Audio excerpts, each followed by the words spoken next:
What's up, guys? I'm Big Worm 380, and this is going to be 5 tips for playing Satisfactory. Let's jump into it. Number 1, explore early.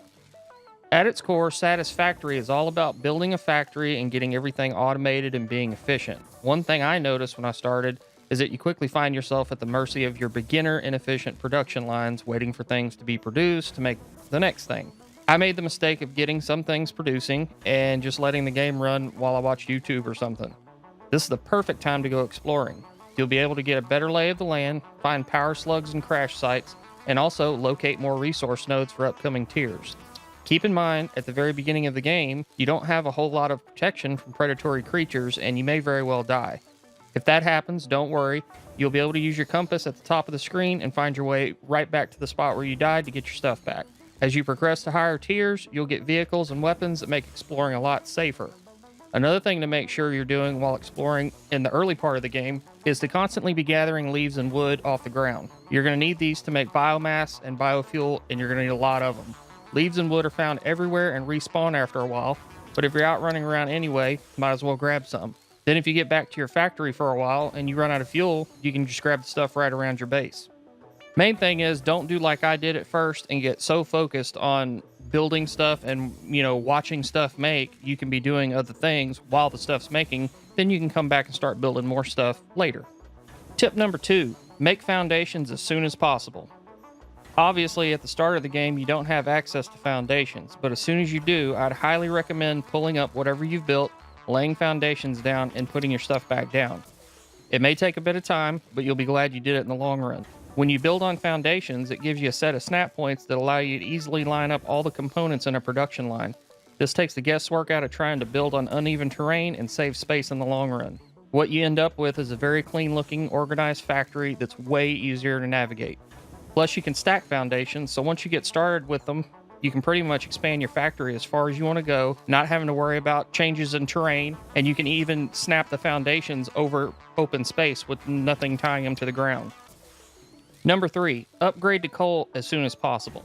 Again, this is something you don't have access to at the very beginning of the game, but once you do, you'll be doing yourself a favor by going with coal power.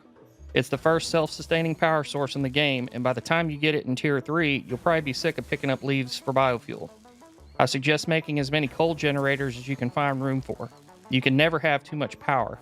One coal generator has a base output of 50 megawatts versus the 20 of a biomass burner. Coal generators can be overclocked with power shards, but I personally think it's better to just make more generators and save the shards for individual machines.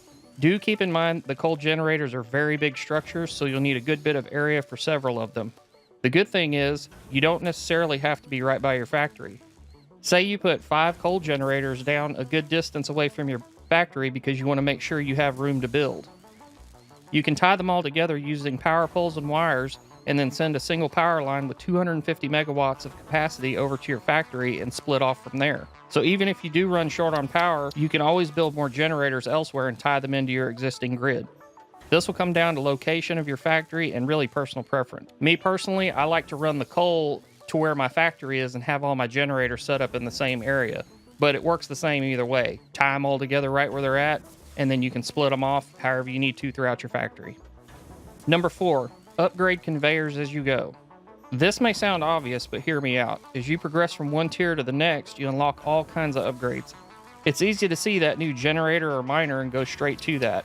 That's what I did. Then before I knew it, I'm unlocking tier 6 and still using the beginner conveyors.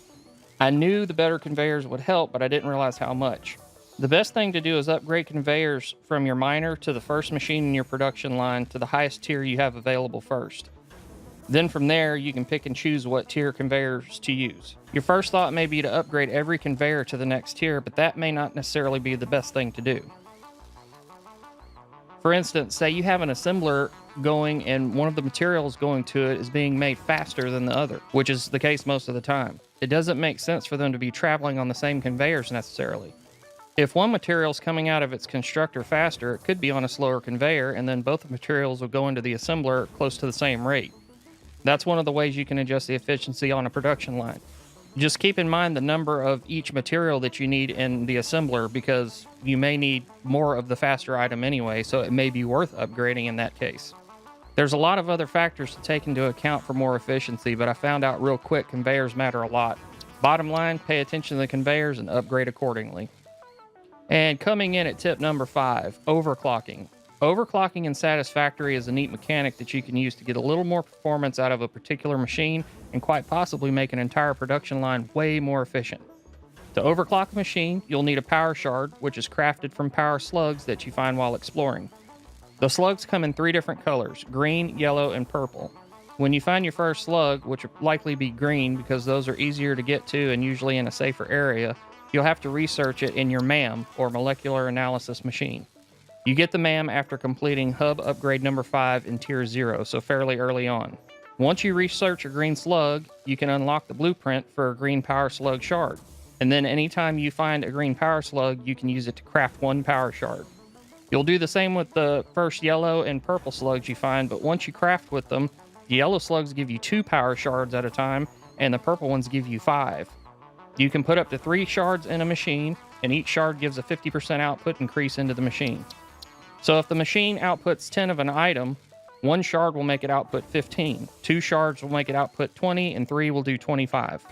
The only bad thing is the more a machine is overclocked, the more power it consumes, so be careful not to trip your power out by going over your max capacity. Also keep in mind that you're not going to want to get a bunch of shards and fill every machine in a production line and max them out.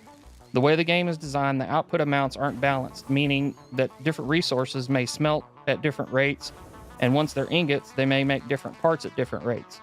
So if you have 2 smelters with iron ore going into them, making ingots, and then both going into constructors making 2 different kinds of parts, the parts don't come out at the same rate.